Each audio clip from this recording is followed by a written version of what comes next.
Isang araw, si Marco at ang kanyang mga kaibigan ay nagpunta sa isang matandang abandonang simbahan.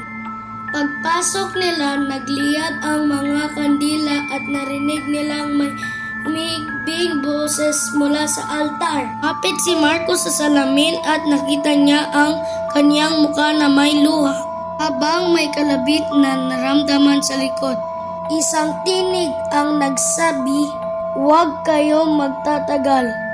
Pero tinawanan lang nila ito.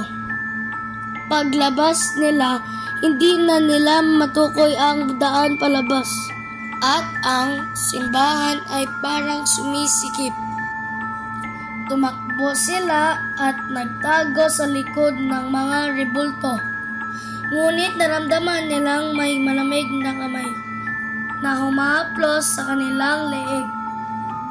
Kinabukasan, ang simbahan ay naging isang libingan, at ang mga kaibigan ni Marco ay nawala. Ang mga kaluluwa ng simbahan ay hindi na umalis. Si Marco at ang mga kaibigan niya ay hindi na nakita,